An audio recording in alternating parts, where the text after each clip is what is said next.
Roger is the name of the commander he learned from Resha, and since these guys cannot make out his face or uniform in the dark, they naturally believe him when he says that a monster attacked the city. This one mistake allows him to close the gap between them, and once they figure out who he is, it's already too late. He slices one open before grabbing another and using it as a shield, not allowing the others to shoot their crossbows. Encrid entices them. Are they even trained? Can they not handle 1-foot soldier? The other two wonder what the hell he's doing as he keeps yelling and yelling incessantly, angering Finn because she cannot hear anything else. But that's when she gets it. The darkness combined with the chaos of the situation and his nonsense creates a perfect opportunity for her to strike unnoticed. She did not expect him to be so smart. The soldiers eventually notice that someone is behind them, but they cannot do anything as Torres joins in, allowing them an easy slaughter because of the darkness. The crossbowmen refuse to die like this, so they shoot Encrid's hostage and prepare to shoot him down as well. Encrid thinks that the stalling lasted longer than expected. He's happy with the results. He throws 2 knives at the ones in the front and rushes to the others, where Finn commands them towards the exit. Suddenly, though, the main force of the Grey Dogs, led by Roger, appear, who look determined to cut them down. To confuse them, Encrid screams at Roger to relay Resha's message, stunning everyone and allowing them a few more seconds to run.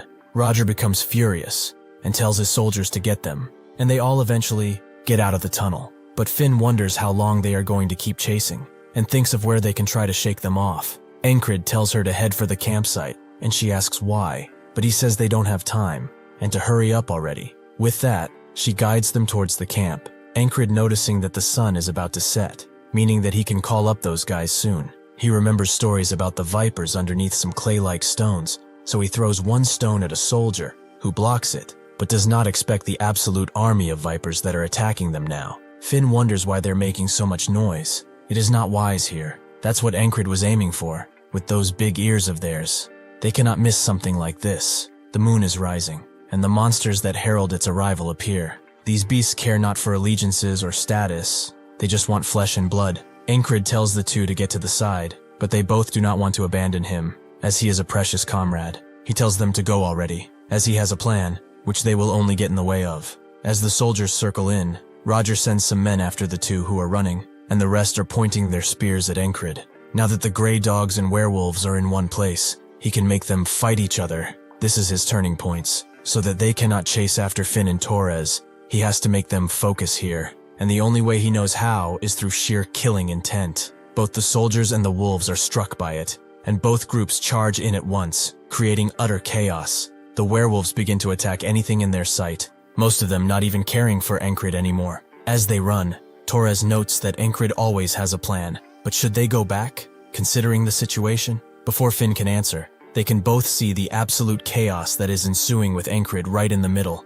making Torres scared for his life. But he soon realizes that his concerns were wasted on him. Encrid continues to dodge attacks even if the enemies are fighting each other. There are still some who are coming for him from all directions. Using his senses, though, he can easily detect any attack. Split-second decisions are critical here. Even the smallest mistake will ensure death. But naturally, he will not let that happen now. Roger screams at his men to form ranks, which Encrid does not like. The Grey Dogs are still elite soldiers. If they form up like this, the wolves won't put up much of a fight, so he has to make the chaos continue.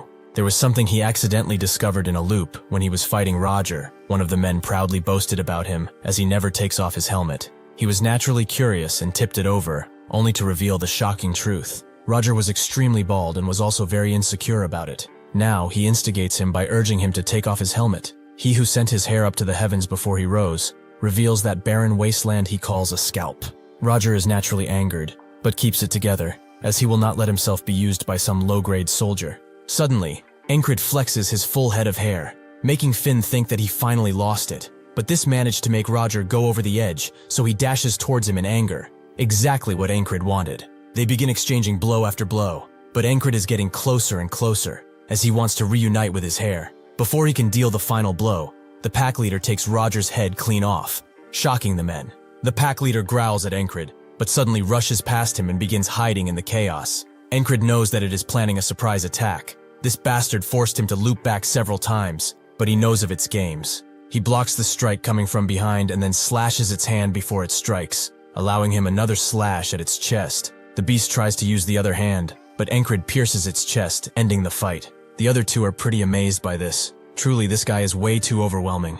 Finn believes they should regroup and calls Encrid over to get out of here. The soldiers would follow him, but the beasts are too much for them, so they are fated to die here. Finn asks how the hell did he know that the werewolves would show up here, but he only counts it as luck. Torres is curious about how strong he is. How did he even know the enemy commander's name was Roger? Encrid believes they are right to be suspicious, but they cannot understand even if he explained. He tells them that their mission is not yet over. They have to go over the wall. He has a score to settle after all. As they climb the wall, Finn asks if Encrid was a ranger to climb this well, but Torres can't tell her, because he really doesn't know what this guy is. Encrid's 6 senses are not on fuller alert because of this mage, but he knows where she's going to be, as she has not moved from here in all his loops. He tells the others that there's an enemy, and that he will move first, before suddenly charging Resha, who grabs his arm and pushes him away. Encrid frees himself from her veins, and she asks how he is here, as her children should have rid of him. Encrid notes that her dear children are busy with the greyhounds now. She must not have trained them much. She uses her magic to attack him, but he parries the tendrils and moves in to cut her whips, which are her main source of damage. Finn is surprised by how well he's dealing with a mage, and Torres wonders if they should help, but they would only get in the way. Fortunately for them, they can have some fun too, as a bunch of guards are rushing in to help Resha, but suddenly get intercepted by the two. She has had enough of their games and sends angry tendrils towards Encrid, who has already figured out how to beat her. She is still a human, and will still die if stabbed, but how does one create the gap to achieve that? He has just the thing for that task. He moves in with his blade, rushes in with his blade, forcing her to block, but he can get past that and set up his trump card, prepared with the help of the hidden knife. He knew that these magic devices would be useful. He got an offer to sell them beforehand, but he was sure they would have some use. He throws one of them directly in her face, creating a beaming light that covers the entire area. Resha is naturally blinded, allowing him to cut her down. Once he learned to relax his shoulders, he realized there's no need to pick just one direction. All of the 3 walls were excellent in their own ways, and so, he created this today, by beating all of them. Finn and Torres finish the last soldier, with Torres knowing that more enemies are about to appear soon, and Finn agrees, so they should run while they can. The guards search for them, but they successfully infiltrated amongst the beggars. Now they only need to rescue the kitten and escape. Finn brings them to their last place of contact with Kitten, where it's clear that an ambush took place, meaning that something happened with Kitten. Finn thinks that they are dead. This entire plan of theirs was just a trap of their own being. Encrid believes now that the letter they got from Kitten was written by Aspens to lure them here and kill them. The guards are still adamant on their search, screaming and shouting about searching everywhere. But even if Finn suggests that they escape now, it will be a huge gamble. Considering the amount of guards present, Encrid has a method for them to get out, and they soon start a fire to attract as much attention as possible. Now that he has done this a fair amount of times, he has learned some techniques, to the point that he's a full-blown arsonist. He really needs to train more with the blade to make up for it. With their escape, it's time to return to Border Guard. In the castle, someone of higher prestige gets informed that the intruders escaped, which surprises him as they set up tons of traps. He did not expect for Resha to die easily. This plan was perfect, a perfect opportunity to kill some rangers and spies, dealing a heavy blow to the enemy. It's fine though, they still have tons to do, so they should go and prepare for what comes next. This is Aspen's genius strategist, Abner. On the boat back home, Finn and Torres are beat, but Encrid asks for one more sparring match once they get off the ship. This prompts Torres to scream at him. They have already sparred 10 times while getting here. After they arrive, Torres believes they should just rest, but he forgot that this is his idea of rest. Encrid invites Finn over, but she knows he only wants to fight, so she refuses. Before getting into the encampment, they see a bald guy begging, which Encrid knows, so they can go on ahead now. Gilpin is extremely glad to see him and rushes to his side, explaining that Crace is in danger because that frog appeared. Encrid remembers he spoke about it every spring. That frog comes to inspect the guild. 3 days ago, Crace thought he got a lot of prep before deployment, but it's been a week since he returned to the barracks. But the higher-ups benefit from the supplies he shares, so it's fine. Gilpin came to him and reported that an innkeeper saw someone suspicious, most likely an Aspen spy. Crace told him to check him out and eliminate him.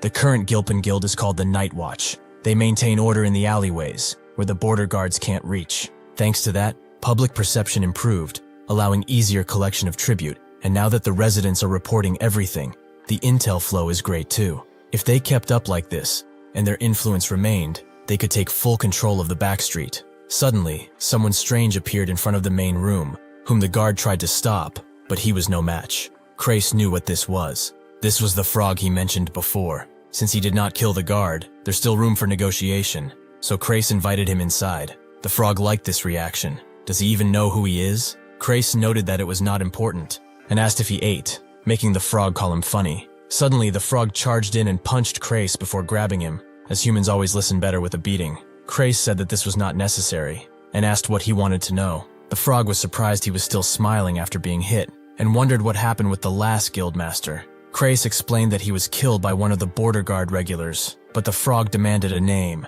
Krace knew he couldn't reveal Encrid, so he told him it was a soldier named Ragna. With that, the frog demanded that Gilpin bring that guy. Krace told him to do so, bring the real guildmaster here. With that, he went to bring Ragna, but every independent squad member was already advancing in their deployment. Encrid knows Krace used his head. Of all of them, Ragna is the hardest to get to work. So the order was to basically bring any squad member capable of killing a frog.